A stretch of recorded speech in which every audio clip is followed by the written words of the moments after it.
Immigration.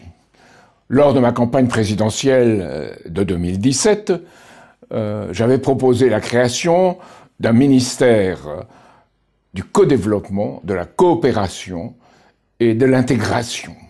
C'était pour traiter le problème dans son ensemble, à la fois dans ses aspects internationaux et dans ses aspects qui nous touchent nous-mêmes dans notre vie nationale. Je proposais que l'on substitue ce ministère au ministère de l'Intérieur, qui traite par sa nature, de façon partielle ou partiale, cette question.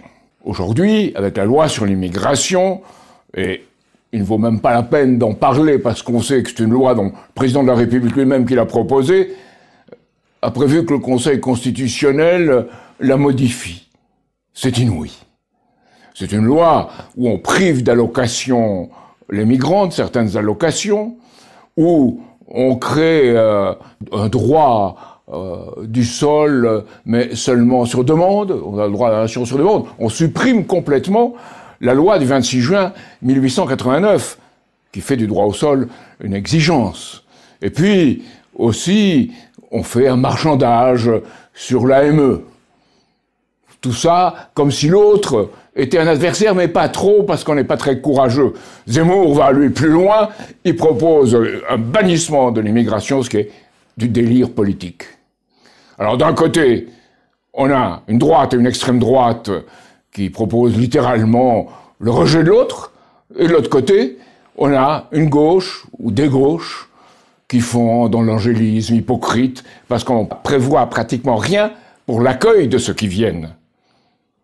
Alors, comment traiter cette question de l'immigration? Eh bien, il faut la traiter dans son ensemble. Pas prendre une série de catégories, pas prendre une vision limitée à ceux qui viennent. Non.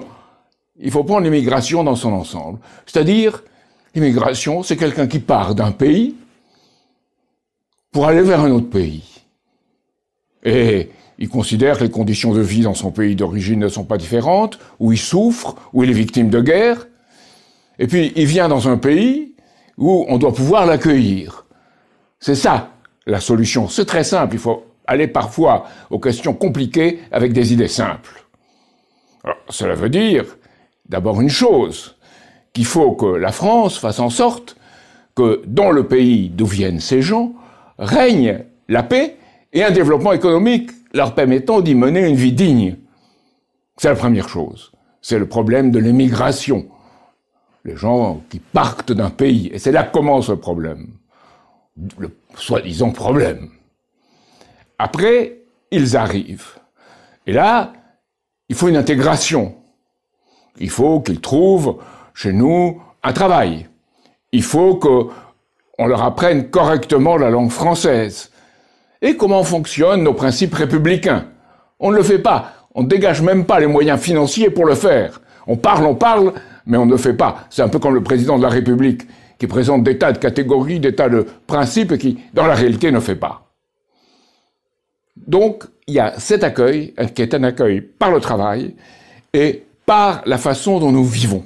Et pas d'essayer, comme on fait dans la loi sur l'immigration, qui d'ailleurs ne s'appliquera qu'à moitié, de faire des compromis sur ce qui est inadmissible.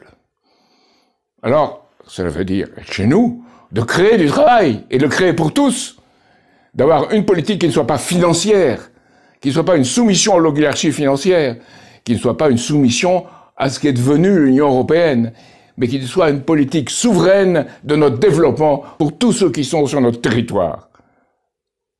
Et puis, il y a l'international. C'est-à-dire qu'à l'international, nous devons créer les conditions pour le développement de tous les pays de ce qu'on appelle aujourd'hui le Sud global, qui réclament leur souveraineté.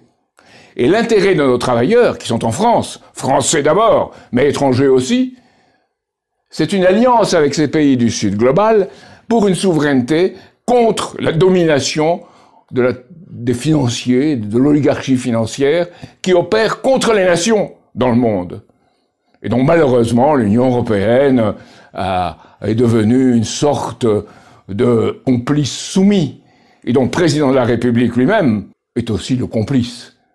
Il n'y a pas de politique de développement du reste du monde où la France devienne médiateur, catalyseur, inspirateur. C'est cela la politique qui doit être. et c'est une politique à la fois nationale et internationale. On développe là-bas pour que ceux qui viennent le fassent par choix et pas par nécessité. On accepte ceux qui viennent, bien sûr, parce que c'est les textes internationaux, c'est les conventions de Genève, qui sont menacés chez eux par la guerre ou par une situation intolérable. Et puis les autres, eh bien, on organise les choses en fonction du travail qui sera pouvoir être partagé. Il y a des domaines où les Français ne veulent pas travailler. C'est le domaine du BTP, c'est dans des domaines de la restauration et d'autres. Là, il faut accueillir. Et on sait qu'on a besoin de travailleurs étrangers. Mais ça ne veut pas dire ouvrir toutes les frontières n'importe comment. Ça veut dire qu'une frontière n'est ni un mur, ni une passoire. Et ça veut dire la souveraineté. Et ça ne veut pas dire la souveraineté contre l'autre, ça veut dire la souveraineté en considérant le rôle de la France dans le monde et le rôle de la France sur notre territoire, qui ne soit pas soumis à des tutelles ou à des pressions étrangères.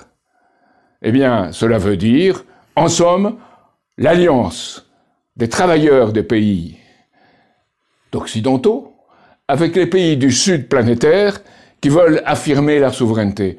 Et c'est là que devrait être la politique de la France, et qu'on ne mène pas. On parle, mais on ne mène pas cette politique-là, qui est la seule qui ait un sens par rapport au rang que nous devons tenir dans le monde.